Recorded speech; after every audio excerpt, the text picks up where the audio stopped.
Shall we start? Yes, sir. Great. Very good afternoon to all. On behalf of All India Plastics Manufacturers Association, I sincerely welcome everyone who has joined us. I also welcome our acclaimed speaker for today's session. Today, EPMA, in collaboration with Profectus Capital, presents a webinar on a topic of immense significance, profitable ESG for plastic manufacturers. We all know ESG stands for environmental, social, and governance. Proficiently named after the Latin word progress, Profectus Capital has been a beacon of advancement since its inception in September 2017. Over the years, they have exemplified their commitment by providing financial support to over 1,300 MSMEs across 20 operational branch locations. Their vision is to emerge as the preferred lending partner for all MSMEs within their clusters. Proficient in offering financial solutions tailored for MSMEs operating in manufacturing and service clusters, Profectus Capital stands out for its sectoral expertise. By leveraging this expertise, they craft team and working capital loan solutions designed to facilitate capacity expansion, modernization, and other crucial needs of MSME businesses. Moreover, their integration of technologies ensures streamlined loan processing within minimal documentation, thus enabling faster lending decisions. Throughout our session today, we aim to delve into topics of paramount importance to each of us individually and also to the industry at large. We are privileged to be joined by an eminent expert in the field who will impart invaluable insights and solutions drawn from their extensive expertise.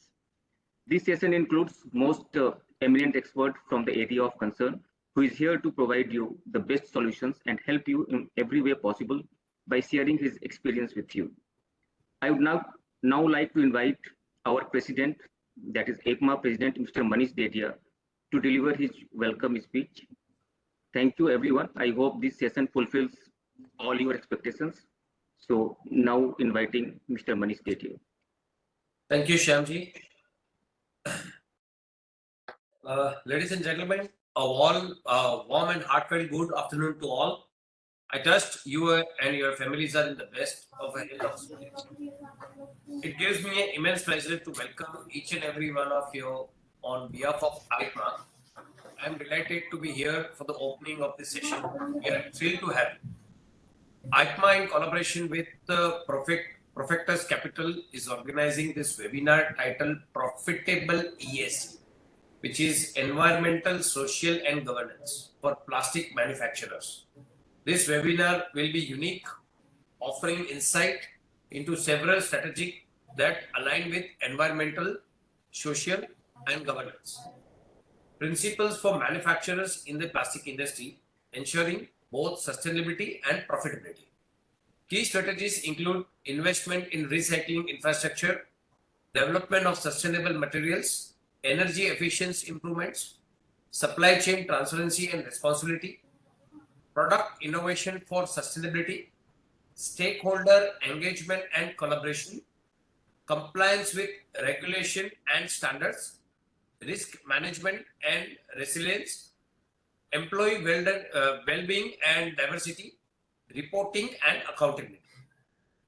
I wholeheartedly welcome our esteemed speaker for today and we eagerly anticipate the start of this session. Sir, over to you. Thank you very much. Thank you, EPMA, for providing us this platform. Also, before we hear from our experts, I would like to invite Mr. Arvind Mehta, who is Chairman of Governing Council of EPMA, for his opening remarks, please. Sir, thank you, Shyamji, and thank you, Mr. Srinivasanji. Most welcome. And we hear a lot about ESG, as I talked to you a little earlier. But and it is a need of the hour also, for we know it, that it is writing on the wall that this environment, social and governance is in. So we will be happy to what we will hear from you, all the details on that subject. And it is you have taken a wonderful thing that you are financing the micro and small. So that is a backbone of our plastic industry. That is a point. Now, Here, just I would like to inform something about IPMA, that we have one vertical. IPMA is a big organization, 79 years old. Manish is the president and everything. We have two houses in Mumbai, MIDC Marol. So one, we have reserved adjoining houses for the technology center, and we are giving the services to the plastic industry, and that is our aim. So that technology center consists of the design, that means by Siemens.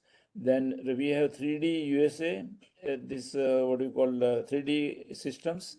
Then we have what we call reverse engineering by Carl Zeiss, Germany. And many other our partners are there who are knowledge partners with us, and Autodesk and many things. So we have started the courses and the services both. Courses, we have the just now around 323 students have passed out from our courses, and course the header of the course is the designer, trainee designer.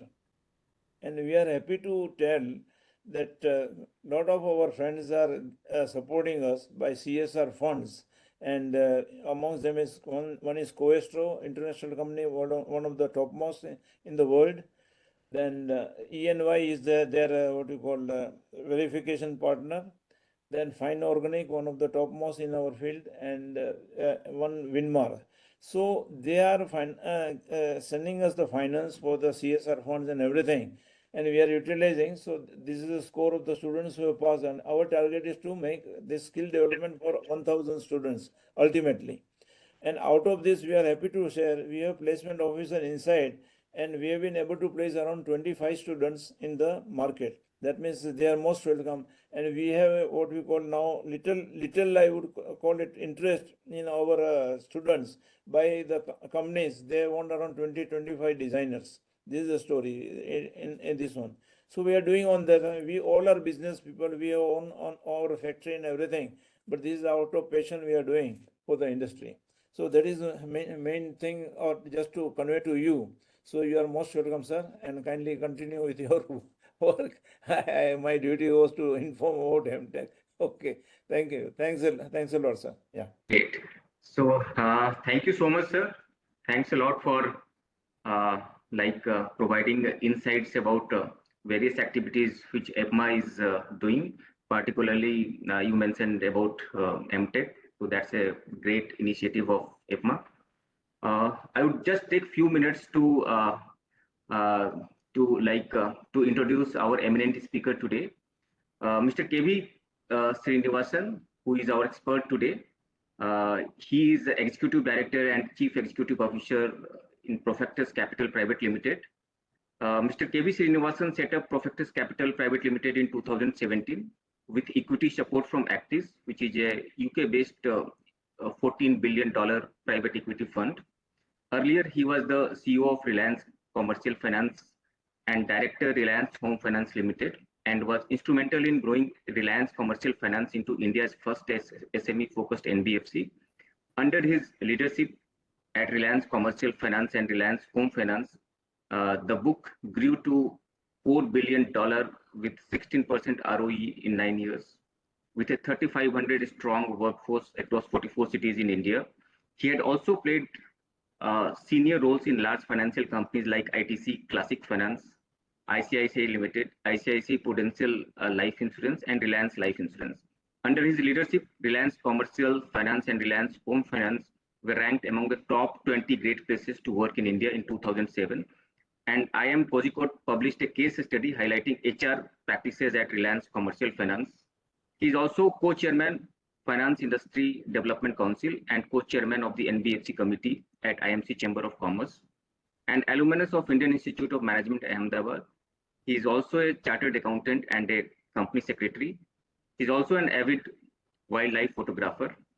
So we are very happy that Mr. Srinivasan is here today with us. Now over to you, Mr. Srinivasan. We would be very keen to hear you now. Thank you, Dr. Shamsundar. Thank you, Mr. Dedia, and thank you, Mr. Mehta, for the kind words of introduction. Now, over the next 45-50 minutes, what I would try and do is to present in front of you how the world has been changing and what does it really mean for the plastics industry. And while in one sense you can say this ESG and the focus of environmental etc. is going to add to the cost of operations, the focus on the discussion would be more to see how we can look at this challenge and convert that into an area of opportunity, and that too in a profitable manner, so that not only are we able to overcome this challenge, but also use this in a manner that our businesses actually do very well. And the focus clearly would be on the MSMEs rather than the larger entities, because they are probably more vulnerable in an environment where things are changing so rapidly, and there is a global concern with regard to the pollution and other kind of issues. So I would place in front of you share with you a small presentation which will be more from a kind of aid memoir, so that we are able to kind of look at what we are really doing. Okay, so that's where I am. So let me share this presentation in front of you. I hope you are able to see the PPT.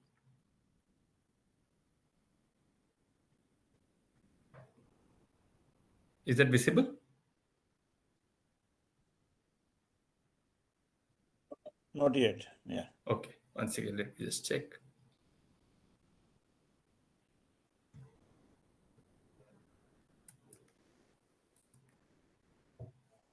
Yeah. Okay. Yes. Okay. So now, one thing people would tell you if you ask them a question, that what has changed the way we live. Name one industry or one thing that has really changed us in as the way we live. Most of them will say IT, or many of them would say, even go into the extent of saying that AI is coming in, etc., etc. I beg to differ. I think what has really changed the way we live has been plastics. Before the advent of plastics, there were so many other things which were being used as packaging material or material in various other manners in our day-to-day lives. Today, plastic is something that touches your life at every moment of the day, right from the tea bag that you use in the morning, all the way up to the kind of cars that you drive, and the computers that you use every day. Everything contains plastics, and plastics is something that is there virtually like a Vishnu, which means all pervading, right? So it is almost like as all pervading as God.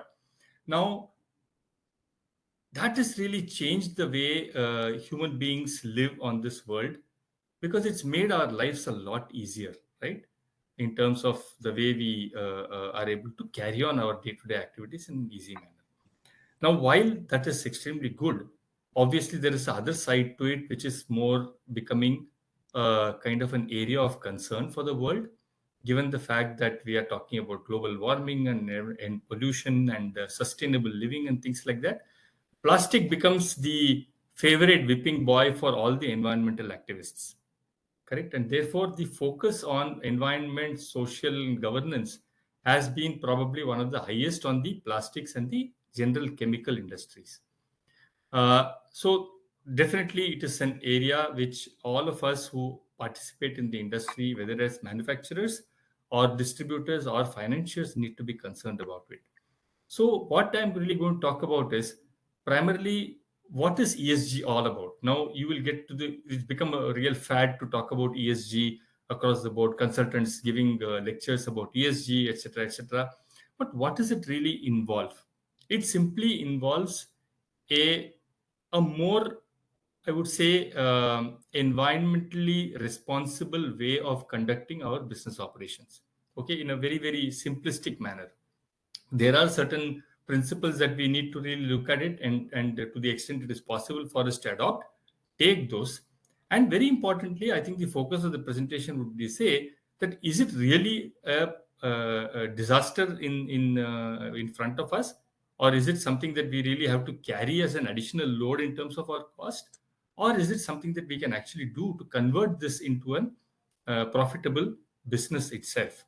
And where does a financier, notably in our case, Perfectus Capital, can actually come in and partner with the MSMEs who are involved in the plastics manufacturing business, and help them along the way to attain their ESG goals.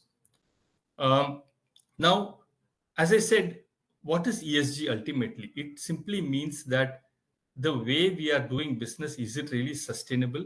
Is it something that can be carried on without hurting the environment too much? And where we are able to essentially make most efficient usage of the natural resources that are in front of us. So that's probably what it is.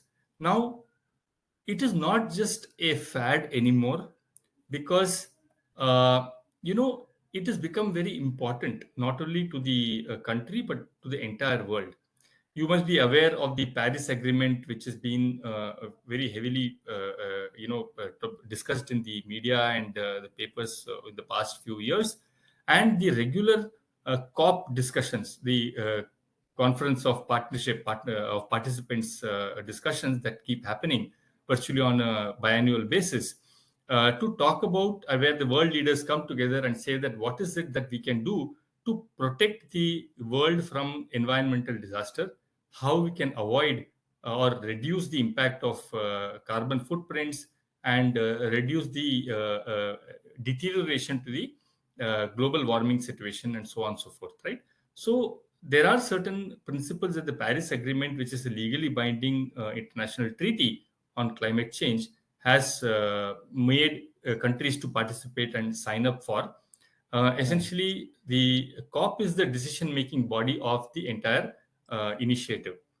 Now, as far as India is concerned, India is not just a passive partner to this environmental discussion, but the government has actually taken a very proactive steps to say that while you guys are saying that we are obviously not in the same state of development as Europe and America and so on, but in spite of being a relatively newer participant in the developing market, and we are still a developing economy, not a developed economy, we will still go ahead and do our own future development in a very environmentally sensitive manner. Okay, essentially drawing upon our old ethos where the protection of the environment and taking only those minimum amount of natural resources from the nature, and causing as little a damage to nature as possible, which is embedded into our ways of life. And we will use that in a business sense, and therefore while we grow our economy and become a Vikasit Bharat, we will not lose sight of the environmental concerns that are so important for all of us. So one of the things, for instance, the government has put out its head and said that by 2030, 50% of the vehicles that will be sold in India would be non-polluting. That is one of the things. Similarly, single-use plastics being restricted and so on and so forth. So as part of that, India has promised a reduction in emissions of almost 1 billion tons in terms of the carbon emissions and so on and so forth by 2030, and intensity of the GDP to be brought down of emissions of about 45% of the GDP by 2030. So it's not too far. It is just about 6 or 7 years left in front of us. And how do we really achieve it? Because the country cannot achieve it unless and until the participants in the industry are able to come in and say that, okay, our businesses will have to become ESG compliant. Otherwise, the aggregate at a country level, we will not be able to achieve anything. So, business sustainability becomes an important factor for all manufacturing entities to kind of indulge in. And as I said, the favorite whipping boy of all the environmental activists is the plastic industry, because they believe the plastic industry is causing most damage to the environment, which of course is a debatable point. But the fact of the matter is there are carbon footprints and there are issues relating to reuse of plastics and biodegradability of plastics, etc., which are very important considerations for the world to look at. Now, how do we really address this whole sustainability challenge? So, essentially, at a company level or at an industry level, we really have to be worried about what sort of resources are we consuming, what is the input and raw materials that we are consuming. Is our business resulting in too much of pollution in terms of water, air, and ground pollution. Is there something that we can actually do in terms of ethical business practices and good social responsibility? Even, in fact, it actually even covers areas like tax compliance, for instance. Are we really paying taxes on time and adequate amount of taxes and all that? That is something that's a different subject. We will not touch upon it today. But ESG essentially encompasses the way we conduct our business, whichever business it be. Are we doing the right things in the right manner or not? So that's probably at a overall level. Now, very clearly, India is, while it has taken the lead in terms of ensuring ESG compliance and contributing our might to reduce the carbon footprint in the world, we do face huge challenges, especially in the plastic waste management side. Only 60% of the waste that is generated through the usage of plastic gets collected. The remaining 40% directly enters the environment, either in the water or in the ground or through the air. While 60% of the waste is being collected, only 13% is actually being reprocessed and recycled. Now, it's a very small number, but the heartening thing is that while it's only 13% in India, the world average is only 9%. So we are actually doing much better than the world in terms of actually recycling the plastics. But a 13% is still a very, very small percentage. The balance 87 also needs to be uh, uh, taken care of. Now, what are the benefits of ESG? Obviously, when you recycle plastic or when you actually are able to bring in better manufacturing practices, there will be a significant amount of cost saving, which straight away goes down to our bottom line, and therefore our profitability tends to look better. But very importantly, the fact that we as a business are environmentally compliant, that we take care of the ESG requirements which are contributing to a better world tomorrow, definitely our reputation goes up. And reputation in business is something that is probably the biggest capital that we can actually raise. What really, therefore, it does is that it attracts a lot of investors and financiers to our business. Now, gone are those days when the family by itself is enough to run a business through their own resources and raising money through family and friends. Now, as we scale up, suppose let's say we are going from a 10 crore business to a 200 crore business, maybe the family cannot provide the entire amount of capital. So external sources of funding, external sources of raising equity become very important. So as we grow in size, we can't be a one-man show. We need to become a more corporatized entity, taking money from outside, being socially responsible, being responsible to majority shareholders, etc., etc. So therefore, if you are wanting to go and raise equity capital, one of the things that is becoming very important these days is that are you ESG compliant? And there are many funds which have a principle of not giving any amount of funding to a company which is not demonstrating itself to be an ESG compliant, right?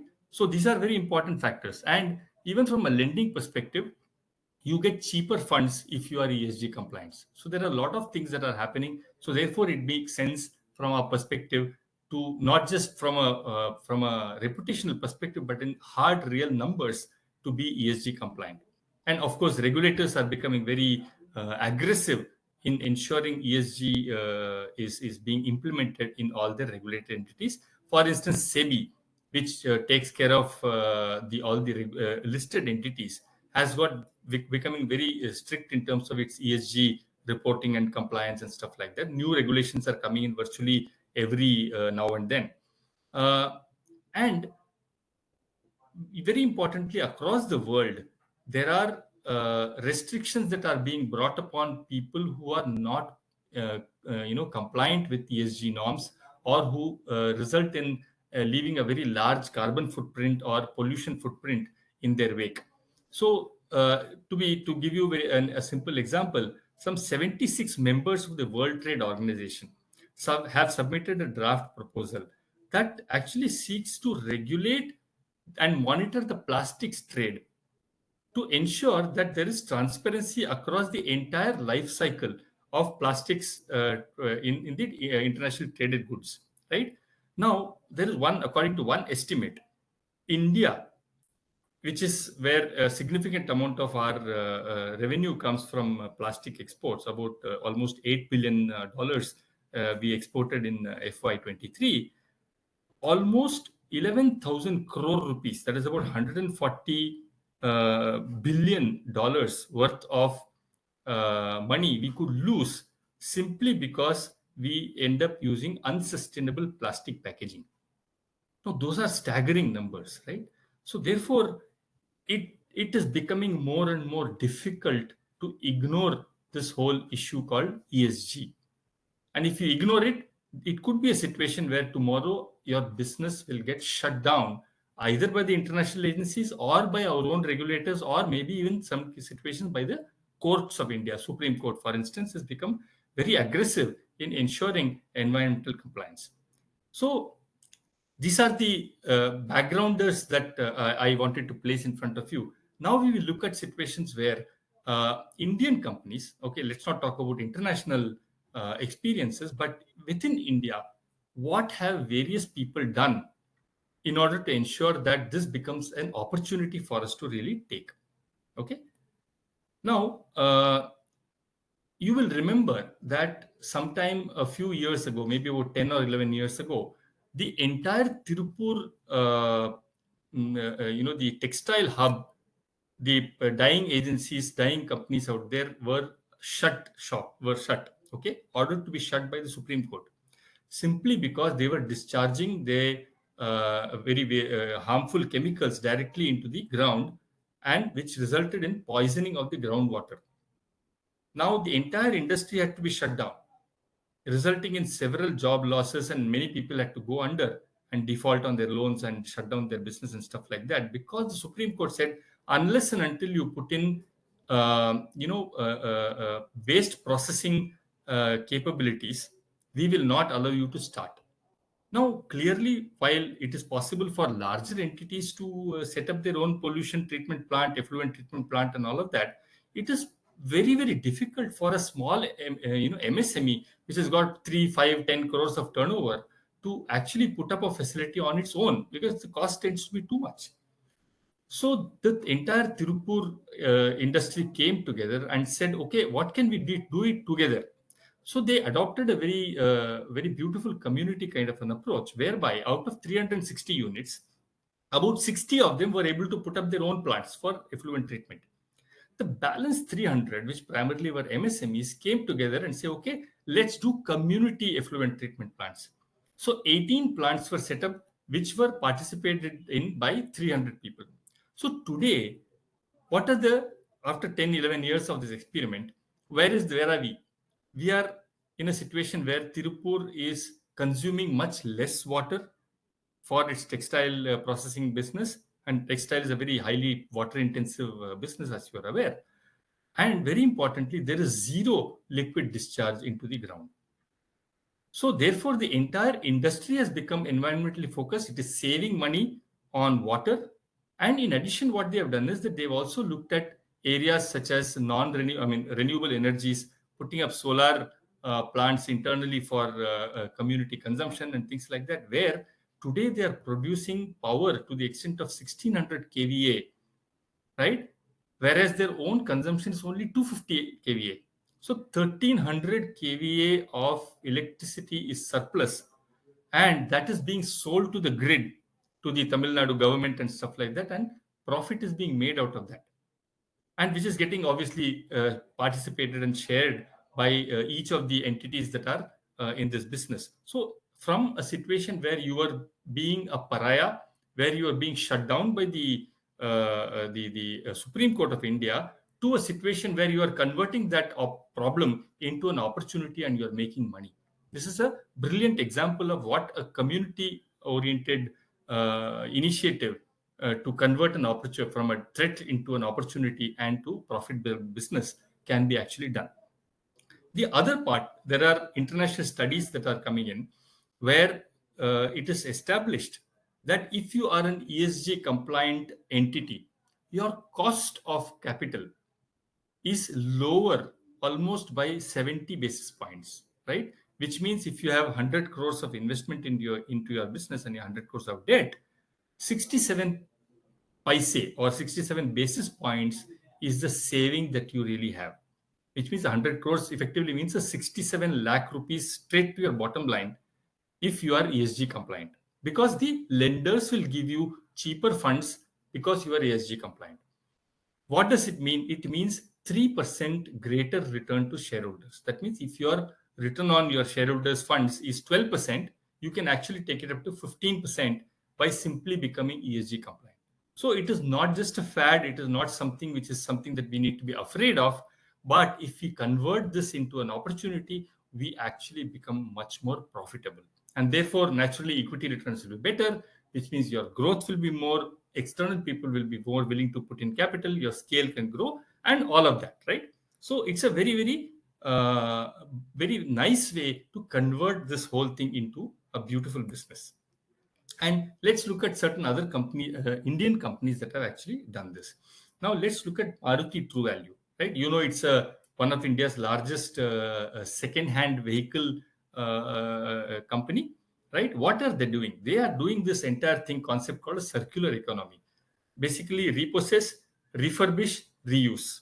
That's the kind of cycle that they are actually looking at, where they are talking about taking old cars in, making the repairs, and ensuring that the lifespan of those spare parts and the cars and stuff like that is extended, and putting that back into the market. So instead of buying new cars, we are simply able to recycle refurbished cars a lot more, which again brings down the carbon footprint much better. So this is one of the ways of doing the circular economy, as it were. Renewable energy, I think, is now well understood. Even for that matter, the latest initiative of the union government, whereby they are trying to say that free power up to 300 units for each of the households by putting in rooftop solars. So these are some of the things that are really coming in. Company like a Supreme Industry, for instance, and this is not just an isolated entity. I talked about Tirupur also using solar as a means to earn more money. This is something which is becoming very, very important. Decarbonization, right? So how are we actually using, rather than the classical inputs, can we go into look at bio-based plastics and cellulose-based bioplastics and stuff like that in our business, in order to ensure that the carbon footprint is brought down. Okay, so various things are really coming across. There are also IT guys, basically people who are providing digital solutions like Zero Waste, Sahas Zero Waste, Raikal, Kabadiwala, etc. These people are bringing in technology which will help each one of us to manage our own effluent treatments and our waste management and recycling technologies and so on and so forth. So the entire ecosystem is really being built up around this whole concept called ESG, which we can participate in and make profit out of that. Now, you could turn around and say, boss, this is all for big guys only. I don't care. How does it matter to me? The whole point is, even very large entities have been very severely taken to task by regulators and the courts for non-compliance with environmental norms. You may be aware that the cola industry is one of the worst in terms of groundwater tapping, right? They take a lot of water from the groundwater, and a large part of it actually gets wasted while doing the processing and conversion into the cola that we drink. 25 crore fine was imposed on PepsiCo and Coca-Cola. These are multinational people by the courts. Okay, and Coca-Cola plant in Kerala and UP was shut down by the courts because they did not comply with the ESG norms. Pepsi also had a same kind of this thing. So, and I talked about Tirupur being there. Now, if you don't comply, we will shut you down is the kind of message that's coming from the courts as well as from the regulators, right? If there is a loss of jobs on account of that, we don't mind, because you are causing great damage to the world at large, and that is the message. And we as participants, especially in an industry where the focus is very clearly that plastics is being seen as a villain more and more in terms of the carbon footprints, we need to be more conscious of all of this, right? And very importantly, do we get investor support? Clearly not. If you are ESG non-compliant, the shareholders are likely to sell off your stock in the stock market and get out. and therefore raising future funds becomes a big problem for us. So our own growth could actually get stunted. And I mentioned to you that SEBI is coming across in a very aggressive manner to ensure that ESG reporting and ESG compliances are becoming a part of our day-to-day life. So the entire ecosystem is actually waking up to this. So if you are non-compliant, we will shut you down, is the message that is actually coming from the governmental agencies. Now, there are so many different things that we can actually do within our own little environments. Now, number one, investment in recycling infrastructure, right? A lot of the waste that we generate can be retaken and processed and used again. Okay, this is one thing that we can talk about. Various recyclable materials. Now there are even for simple things like garbage bags, for instance. Biodegradable plastics, etc., are now coming into the picture. Obviously, there is a lot more effort that can be done to make sure these are more and more efficient in terms of being biodegradable. Today, the time taken for a normal plastic to degrade could be around 70, 80, 90, 100 years, whereas these are something which degrade much faster, but I'm sure there is a lot more that can be done on that count, right? Compostable plastics. And these are some of the things that are really coming across where a significant amount of research can be done. Yes, maybe an MSME cannot do it, but probably as an association, we can always contribute together and to get a community sort of a research facility done. Usage of sustainable materials I spoke about, energy efficiency. Now, one of the things that we as Perfectus Capital have focused upon is the entire modernization of your machinery that you run. By whether it's an injection molding machine or whether it is something else or whether it is a lathe machine, whatever you have, more energy efficient machines is something that is part of our focus for funding, because it makes business sense for you to go for a more energy efficient machine. Instead of consuming 100 units of power, if you consume 60 units of power, that entire difference is going to your bottom line, and therefore it makes sense for you to junk the old machines and bring in new technology, and therefore that becomes a very important focus for us as well. Renewable energy we spoke about, and usage of alternative usage. And one of the wonderful examples that I can quote is that in Kerala, they have experimented with using waste plastic for laying of roads. Instead of putting the normal bitumen and other kind of asphalt and those kind of things on the roads, they have used recycled plastic to lay the roads, and the experiments have proven to be a great success. So if that has become a big thing in the road laying infrastructure tomorrow, you can imagine the kind of savings the country can actually get with. And all of this leads to something which is a fundamental business principle, that I am accountable for what I do, and therefore when I do business in a manner that I'm showing myself as a responsible player in the market, naturally investors get attracted towards us. And so therefore compliance with regulations and standards, risk management become far more important for us to really look at it. And all of this requires a significant amount of product innovation, because research in this area is still, we have just scratched the surface. There's a lot more that we can actually do to make our own businesses more innovative and more sustainable. All of that may not be possible for one single entity to do, but if we come together and create an ecosystem whereby we are all able to participate and get as a benefit, the shared benefits, it becomes very, very good, especially for the plastic industry. Now, what is it therefore in it for me? If I am a plastic manufacturer, what am I really getting? I did speak about the lower cost of funds, better shareholder returns. Clearly, that's an important thing for us. Now, how do I finance my additional investment, right? If I can put up facilities of my own, I will do that and take cheaper financing from the multilateral agencies or banks or NBFCs which are focused on this. And therefore, I'm able to run my business in a manner where I don't really have to end up taking a huge amount of burden on me in order to comply with the ESG norms. So sustainable financing, therefore, has become a very, very important tool for the participants to actually avail of. Okay. And this is important because if you want to do sustainable financing, you have to demonstrate that you are actually complying with the norms and you have the data as well as the proofs to ensure that you are actually to show to the world that you are actually environmentally compliant. So therefore, there's a lot of shareholder engagement or stakeholder engagement, collaboration, information sharing that really has to come across in order to establish ourselves as a environmentally sensitive and compliant kind of an industry. So that becomes very important. Now, the government also has not been sitting tight. As I said, the government has taken a huge, I would say, risk in putting out its neck and saying that we will be among the world leaders in terms of environmental compliances. Definitely, they are putting a lot of effort in order to encourage greater amount of investments by larger and smaller entities into this entire ESG part. Now, Srijan scheme, for instance, highly concessional loans in order to up to 2 crores, which is very much relevant for the MSMEs, at 3 to 5% interest rate, right? In order to put up infrastructure required for compliance with ESG and better environmental pollution avoidance.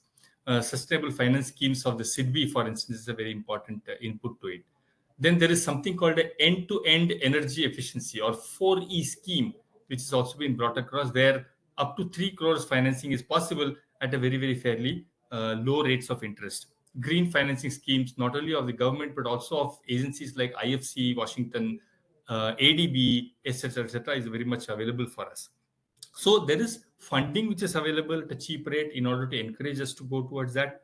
Our returns are better, our costs are lower, and the picture that we paint of our entity as a socially responsible entity will attract better employees to come and join us as well, because we are also talking about employee engagement, and therefore creating an employee friendly or an employee oriented organization if you have to really grow. Because one of the most important problems that we face is non availability of the appropriate manpower. India has got too many people, but skilled manpower, you are in the recruitment side of it also, getting a good guy to come and to stay with you and grow his career with you is always very difficult, because there is too much of churn and too few people actually are good. So it also helps to create and attract better talent if you prove that you are actually a very ESG compliant and a socially conscious kind of an environment entity. So these are all things which are really coming across. We did speak about several government schemes. PM Kusum, for instance, is one of the things where significant amount of subsidies are being given by the government to encourage a growth and move towards the ESG kind of a scenario. And this is something which is just a start. You will see governmental push, regulatory push, international push increasing exponentially in the next 3 to 4 years' time. Because 2030 is a very, very important milestone in this entire ESG journey. So we need to start preparing for that today if we really have to get to the goals of 2030. Now, what does Profectus Capital actually do? Profectus Capital is a totally MSME focused financing entity, NBFC. We only do MSME financing. We do not do anything else, right? And our focus is primarily on the entities which are just about emerging out of the sort of a cottage industry kind of a thing, to who are now looking towards growth and expansion. And the new generation that is really coming across obviously is far more ambitious. And we are there to help these entities to grow. Somebody who's today at 3 crores can actually go all the way up to 30, 40, 50 crores in the next few years. And Profectus's whole purpose is to help these 3 to 5 crore to 10 crore entities to grow and go beyond 50 crores. Okay, after that, you will become larger and therefore be much more stable and strong in the marketplace. So what we do is we primarily provide expansion loans. If you want to go from a current manufacturing outfit into a larger outfit, either on an ownership basis from rental, we can provide the purchase of the factory premises itself. We can help you to expand your manufacturing capacity by investing in the machineries, or you want to go for a more modernization sort of a thing, or junk old machinery, buy energy efficient machinery and thereby improve your margins.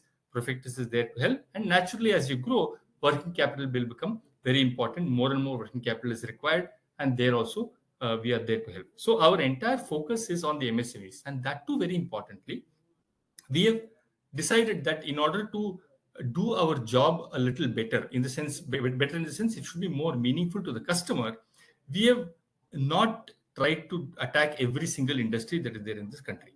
We have chosen just about 8 manufacturing industries where we will focus upon.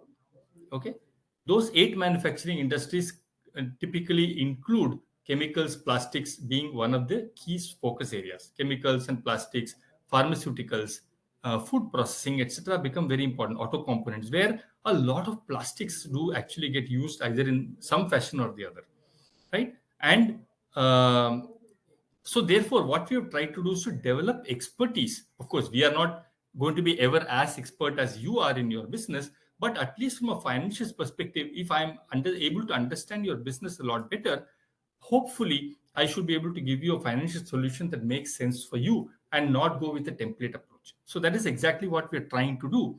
So therefore, we have also our own ESGs, which means we fund for electric kind of a thing, where I said, a more energy efficient kind of machines, right? Rather than the older kind of machines, you want to move towards a more, efficient kind of a thing.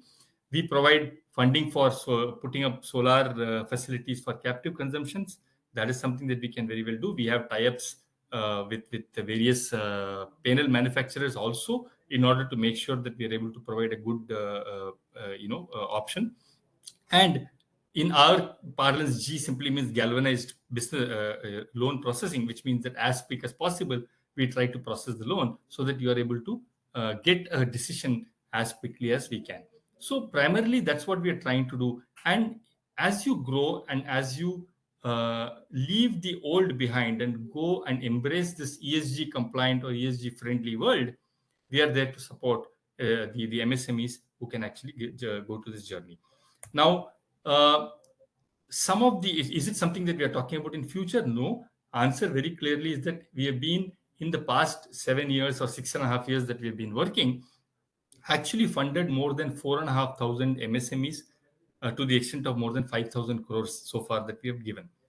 And a large part of that has gone towards energy efficient machinery investment, and to probably take the MSMEs to a different level. So therefore, some of these areas where we have funded specifically with an ESG focus are there in front of you: Ample Solar, Electromech, Sustec Power, Balaji Plasting, etc., are part of our customers who have availed of machinery for either putting up energy efficient plants or for migrating into a solar based power system, and so on and so forth. And this is something just we are effectively we are just not gone beyond scratching the surface of the opportunity. The opportunity is immense, and we would like to partner with you and move things forward in the right direction.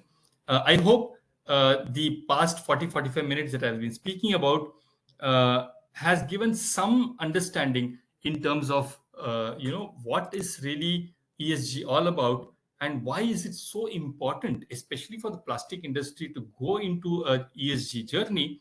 And rather than getting afraid of ESG and the cost implications, how can we actually convert that into a profitable business opportunity, and where can we work together with AIPMA, with the individual entities, as well as with Perfectus Capital, to create a right solution for everybody.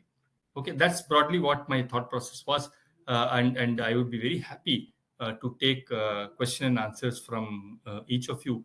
And I am not an expert on ESG as it could be made out, but the point is I am a financing expert, but therefore my expertise lies more in finding financial solutions. But as we do that, clearly, looking at this particular aspect is also very important.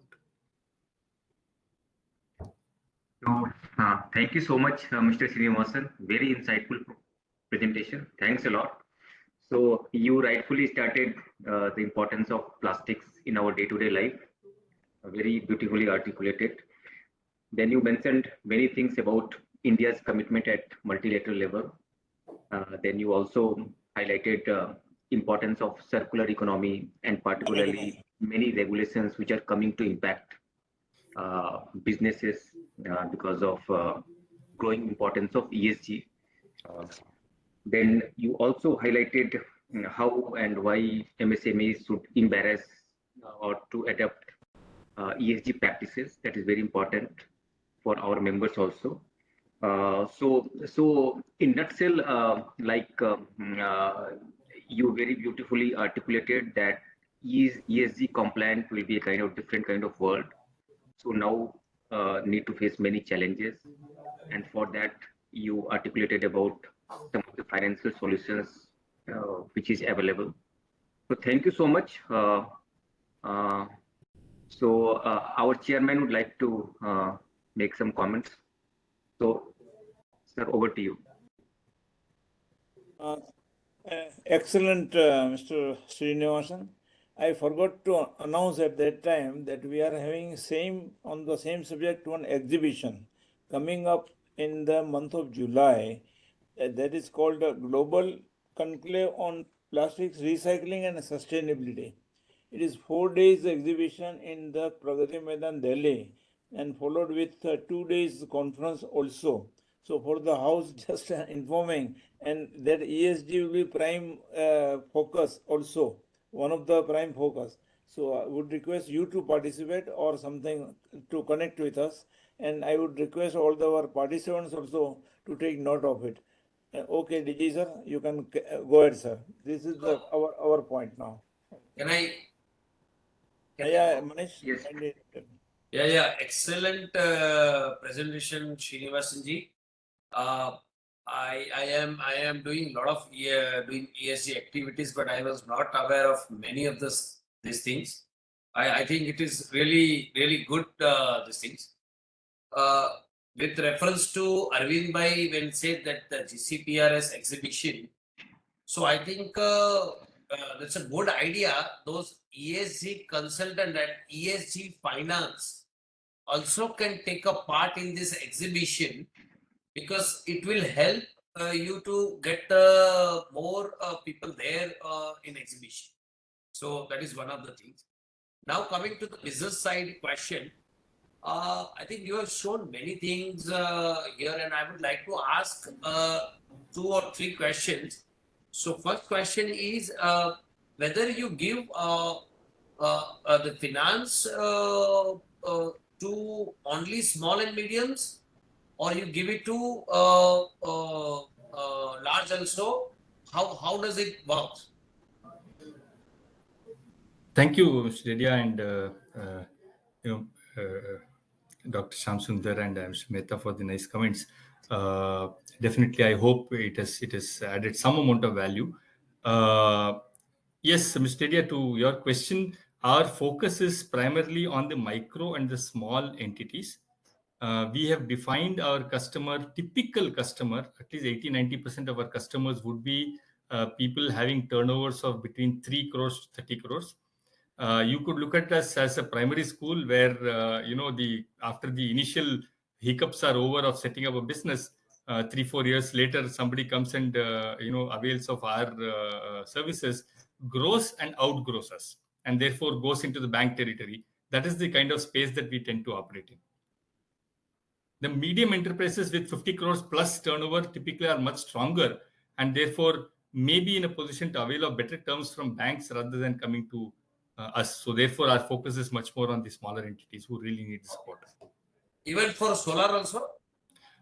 We can extend that a little bit more. See, because generally, I mean, like what I understood is like ESG compliance. I mean, like to real side to compliance, it's a little bit a costlier affair. So it will be not viable for small and micros to do this one more activities, because already we are laid by government, but a lot of taxes and other formalities. So I think maybe we can discuss this later on this. Sure. Definitely. Okay, so my question is over. I think DGG, you can take another questions if they have anybody. I would like to have one question. Mr. Srinivasan, you mentioned about ESG compliant skill set, and India needs to generate ESG compliant workers, right? So, as our chairman mentioned initially that EPMA in MTech, we are having a very good courses and training program to provide all set of skilling requirements which is needed for modern days machinery, whether it is injection molding machinery, CNC machinery, etc. So EPMA is already doing many things in producing ESG compliant workers in India. So that one thing we have some hands there. So Mr. Nikunj would like to ask some question. Yeah, please go ahead.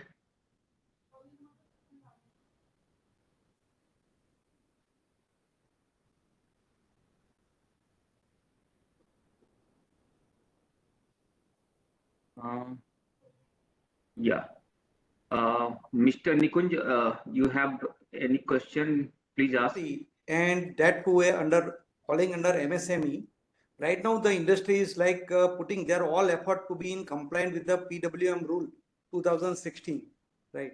So every plastic industry put their best effort to remain in compliant, and at the end of the day, to become a plastic waste neutral. Now, to be a ESG compliant for plastic industry under MSME, is there any checklist or a defined criteria, right, which the industry follows? Then they can be certified or declared as a ESG compliant. Sir, a lot of these things are emerging today. Now, obviously, the debate is by no means over, and the norms that you're talking about are also part of this entire journey, right? Now, over a period of time, the government will come with various guidelines. But I think if we forget all of that for the time being, simply taking 2-3 steps would enable us to become a compliant entity even without any specific rules or a checklist being around. Number one is obviously how much of recycling possibility is there if you look at inwards, and we use that. That is one thing that we can very well do. Number two is effluent treatment and the expelling of the various wastes that we have. If we are able to do something on that, that's number two. Number three is putting up energy efficient machines whereby our power consumption kind of goes down, or using simple material like solar, etc., for our own consumption. Or if we can't put it up on our own isolated, maybe getting together about a group captive kind of a concept where 5-6 industries put together can actually put up a common solar facility and then make use of that. So these are some of the very simple things that we can do even without waiting for any formal checklist to come from the government. I'm sure all of this will emerge over a period of time. As of today, I am not aware if there is any specified checklist which has been put out by the government for these kind of things, but I'm sure all this will emerge over a period of time. But certainly we can do anything today itself without waiting for anything. Great. Thank you. Audience, any other question, please?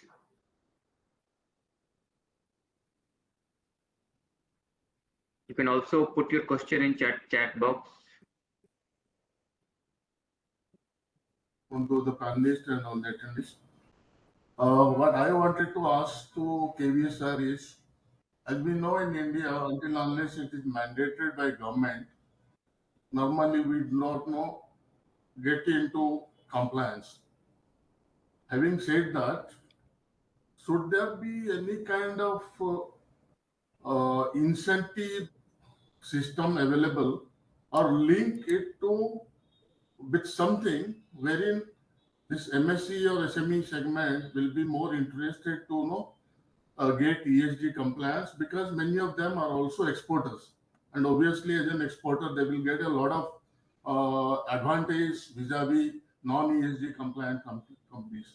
So my understanding is probably if it can be linked to some kind of green bond or some kind of this green credit program which has just been started by government, then there should be some kind of incentive can be clubbed together.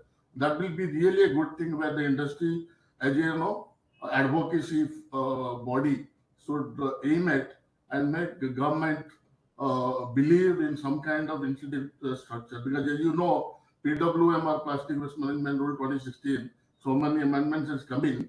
Even then, the entire CPCB portal has only 33,000 entities which are registered, which should be in millions. So that's where I think some kind of incentive structure will definitely help us and make SMEs or MSMEs more ESG compliant and create interest for them to go forward and make them ESG compliant. Thank you, sir. Very important point, sir. Thank you so much for the question. Sir, I would look at it in two ways. One is a negative way, the other one is a positive way. Now, I did speak about 76 members of the WTO giving a draft proposal to regulate, and monitor the plastics trade, right? Now, if those proposals are accepted, you will see that a lot of restrictions will come on non-ESG compliant plastics which are being made as part of the packaging or the material itself.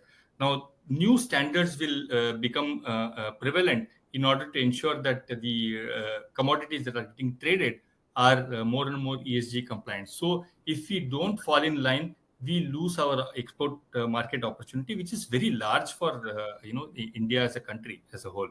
So therefore, this is a one negative thing. So if we don't comply, we lose that market. Okay, so we better comply. That is a matter of survival for all of us. Second factor is that from a government perspective, I'm sure, as I mentioned, this the incentive schemes will be rolled out with greater intensity as we go along. But for the time being, we already have schemes which are very specifically addressing the MSME segment, things like the Srijan scheme or the end-to-end efficiency or 4E scheme, etc., which are primarily targeted at people who need 2 to 5 crores kind of a loan, right? So these are not very large entities that will take a 2 crore or 5 crore loan. These are primarily MSMEs which will primarily require this sort of scheme in order to make them more energy efficient and more compliant with the ESG norms. So there are certain schemes which are available. What is really lacking is more publicity, more I would say creating more awareness and making sure that greater amount of incentives are actually given across to the MSMEs to comply with this thing. I agree with you that publicity part and the pushing part of it needs to be done by the government a lot more as we go along. The other factor, sir, is that if we are looking at growing and we need external money, external capital for us to grow, whether it is in the form of debt or in the form of equity, as I mentioned, if you are an ESG compliant entity, clearly your cost of funding is going to come down, which is also something that we can adopt on our own self-interest without waiting for any government scheme, right? So there are things which we can do proactively even without waiting for the government danda to come, right? If the diktat comes, then we have no choice. Then we should not be in a position to get something going in a great hurry, which might involve wastage and stuff like that. My whole purpose of talking about it today is to sort of make you aware that we can actually build it up over a period of time at our own pace rather than wait for a deadline and say, okay, boss, next 6 months you're going to put up all this. It might become a little difficult to manage at that time. So if we start planning earlier, our execution will be a little better and we will not go through much of business disruptions. So that is broadly what I would say to respond.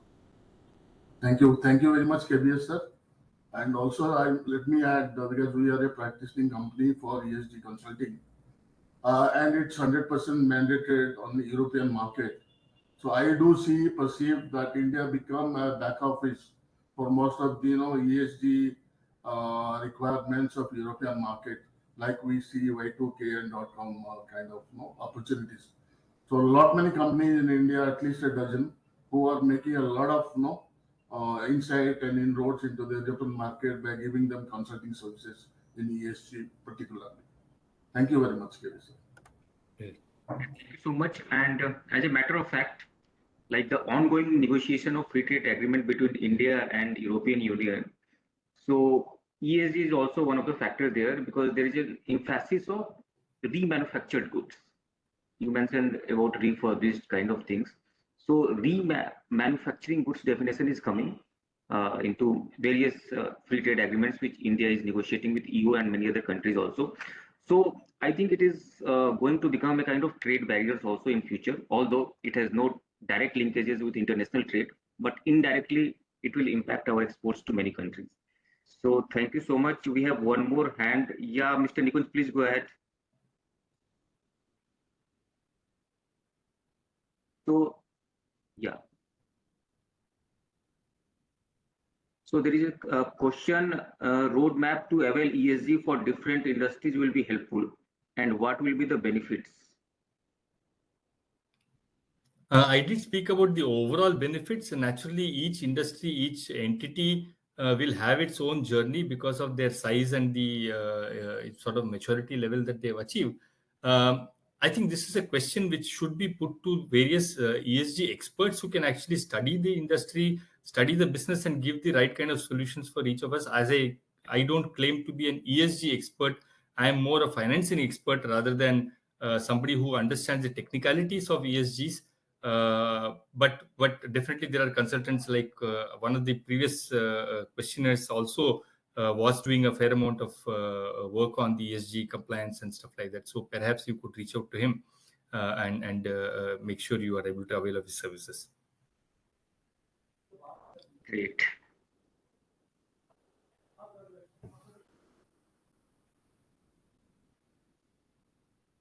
So I think we do not have any other question. Thank you so much, and uh, would like to ask our president, Mr. Manish Dedia. Sir, you have any final comments?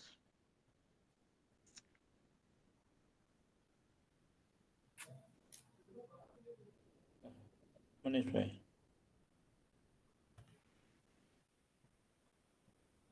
Unmute yourself, Manish. Oh, I'm sorry. I said thank you for sparing your precious time and agreeing to share your knowledge and experience with us, Srinivasanji. It is really, really good to know different things. I hope you have I think our members have a productive session. So thank you very much. Thank you so much, and my pleasure. No, sir, we enjoyed. We enjoyed, and at least our knowledge has increased. That what is needed, what is the need of the hour. Okay, thank you very much. And I hope that in future also we shall be in touch and will continue our dialogue, right, on many more aspects of ESG and its financing. Very important topic. Sure, sir. So thank you Look so much. forward. Thanks a lot. Thank Thank you. Thank Great. you to all participants. Lovely Yes. questions, rather. Yeah. Thank you so much. Thank you. Thank you so much. Thanks.